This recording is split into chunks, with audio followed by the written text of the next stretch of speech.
Hi, I'm Louise, and I'm going to be 34 this year. After finishing college, I got a job at a big company that many people know about. They paid me a good amount of money, especially for someone new to the job. But it meant I had to travel a lot for work and often had to do extra hours, even on holidays.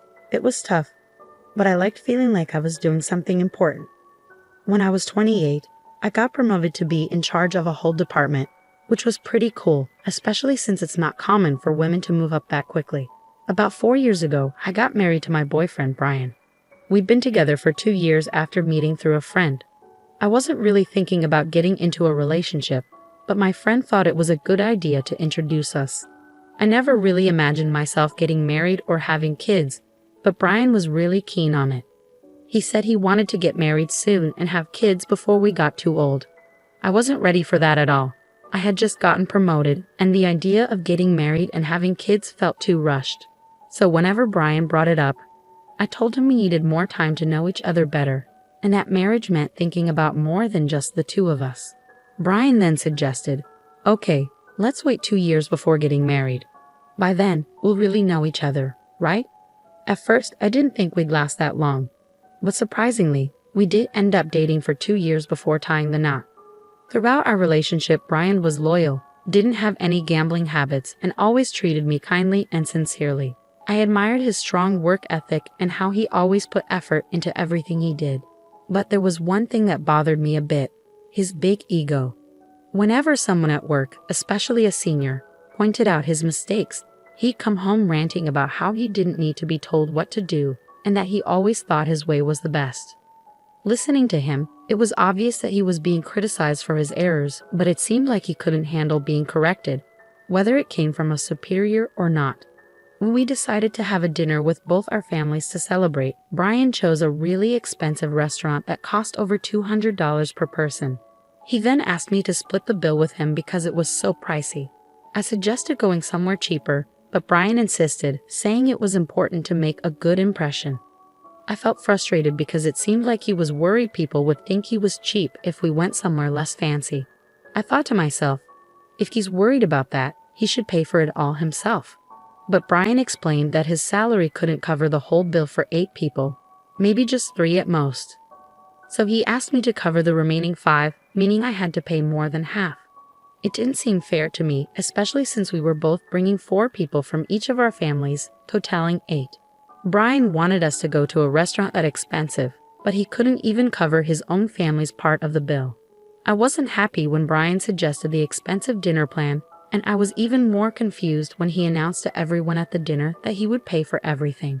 Although I had doubts, everyone seemed pleased, so I decided to go along with it and let him take charge. But looking back, I think I might have made a mistake. I regret not reconsidering my marriage to Brian, who was so full of himself. After we got married, his behavior towards me changed completely. He started talking down to me all the time. Before we tied the knot, he promised to help with household chores since I was busy with work. But once we were married, he said things like, "What will people think if they see a man doing laundry? That's a woman's job. I work hard outside, so I deserve to relax at home." He never lifted a finger to help, no matter how busy I was. His attitude annoyed me, but I could handle doing the housework. What really bothered me was that Brian was sending all his money to his parents. Even though they were farmers and struggling to make ends meet, it seemed like Brian was their sole financial support. Within 6 months of getting married, he stopped contributing any money to our household expenses and gave everything to his parents. I once told Brian, it's not fair for me to cover all our living expenses with my salary alone. But he argued back, saying, "How can you say that when my family needs help? They're your family too. Plus, you make more money than me, so you should be fine." He didn't listen to my concerns. When he talked to his parents on the phone, he'd reassure them, saying, "Don't worry, I'm taking care of everything with my salary. I won't let Louise interfere." But the truth was, he was giving them all his money. He had nothing left for himself and started asking me for pocket money, saying, "Can you give me about $200? I can't even afford lunch." I reached a breaking point and suggested, let's set a monthly limit on how much we send to your parents. You need to figure out how to cover your own expenses. Brian would agree, but he kept sending all his salary to his parents. That was something I couldn't tolerate anymore. One day, I had to go on a business trip for about 2 weeks. From Brian, I have what? What about my food and laundry for 2 weeks? Even though Brian knew my job required frequent travel. Feeling annoyed at his immaturity, I told him, figure it out yourself. You're an adult. If you can't handle it, why don't you go stay with your parents while I'm away? You'll be fine there, right? Brian reluctantly agreed. When I returned home 2 weeks later, I found Brian's sister, Elizabeth, there. She lived a bit far from us, and we hadn't seen each other since our wedding. I wondered why she was there, and Elizabeth, seeing my expression, said, "Hi Louise, it's been a while." "Oh right, about the money. It was a big help, thank you so much." She smiled brightly, saying things that didn't make sense to me. Without even unpacking, I asked Elizabeth, "What money? What are you talking about?" She replied without hesitation, "Huh. Brian said that since you had some savings, he'd give me money for my business startup. He'd assured me not to worry because you had at least $1 million. I was completely baffled. Just then, Brian walked in, holding my bank passbook and seal. When he saw my expression, he said, "Oh, welcome back. Perfect timing. I'm going to give your savings to Elizabeth. You know she's a nail artist, right? She's been wanting to open her own shop. She's been saving up, but she's still short about $1 million. I remembered that you've had savings since before we were married, exactly $1 million. So I told her she could have it." With a smile, he handed the passbook and seal to Elizabeth, saying, "You're lucky. This will help make your dream come true. Show some gratitude, okay?" I couldn't hold back anymore. I snapped, "What are you talking about? That's my money. Why are you deciding this on your own? I could understand if you said you lend it. We'd need a legal agreement and a plan to pay it back, right? You can't just give away someone else's savings without any discussion." I grabbed the passbook and seal back from Elizabeth. Brian looked at me and said, "What? We're family, aren't we? It's silly to make legal agreements with family members. Plus, we're not lending it, we're giving it. You never spend any of your money because you're always working, right? It's a waste to just hoard it. Elizabeth has a dream. Isn't it more meaningful to use it to help her?"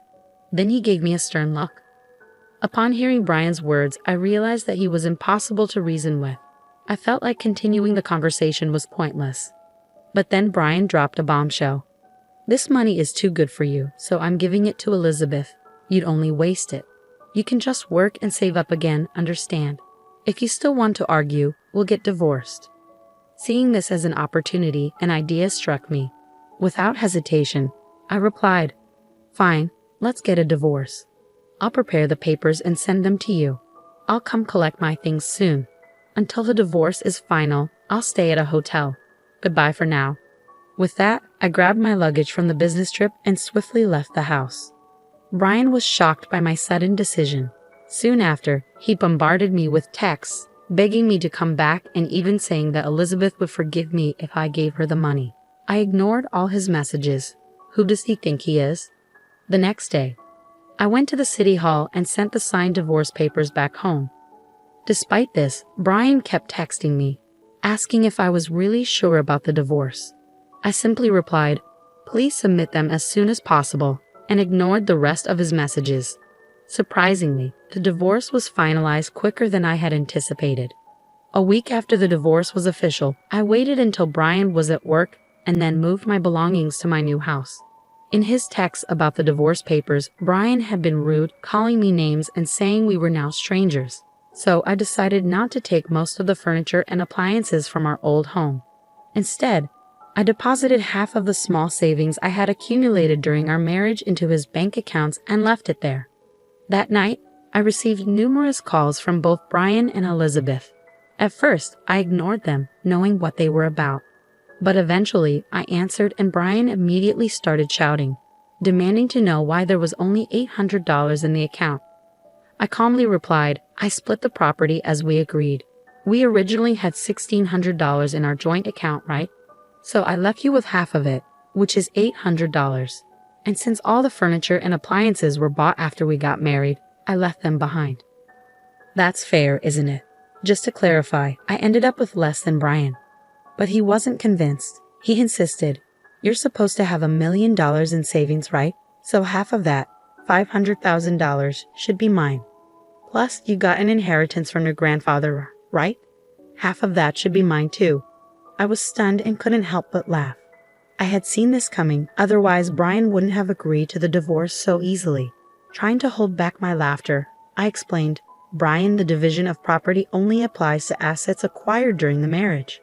My savings from before we were married and the inheritance I received aren't part of that. I consulted a lawyer and I divided our marital assets fairly. And remember, all the money we saved during our marriage was actually earned by me. You never contributed to our expenses. So be thankful I divided that." Brian accused me of lying, saying, "That can't be true. You're trying to trick me. Give me what's rightfully mine, or I'll sue you." He yelled desperately, but I remained calm and replied, "If you want to sue me, go ahead. I've been fair and I haven't deceived you. I'm not afraid of being sued." Hearing this, Brian panicked and said, "Wait, let's forget the divorce. I was wrong. Please come back to me." He completely changed his tune and begged for reconciliation. I responded firmly, "The divorce is finalized and I have no intention of reconsidering. This is serious." Then I informed him, "If you plan on staying in our old place, you'll have to cover the rent yourself. It's about $1,800 per month, which you probably didn't realize because you've never paid it." Brian weakly admitted, "I can't afford that." If he can't pay, then it's his problem. After that, it seems Brian moved back in with his parents because he couldn't afford the rent. Unable to cover the moving costs, Brian sold the furniture and appliances I left behind. His parents thought Brian was making good money and welcomed him back, thinking it would make their lives easier. But without my income, Brian couldn't support them as much as before. And it seems he's struggling to adjust to living there. It seems Elizabeth's plans for her business were affected since she couldn't access any of my savings. She had to stop her preparations, causing her a lot of frustration. Brian also faced difficulties from Elizabeth, but that's not my concern anymore. I'm concentrating on my work and enjoying living independently. I've had my fill of marriage. Brian still sends messages, expressing his desire to reconcile. But I ignore them completely. It's almost amusing to hear him update me on his situation from time to time, so I've let it slide. However, I'm planning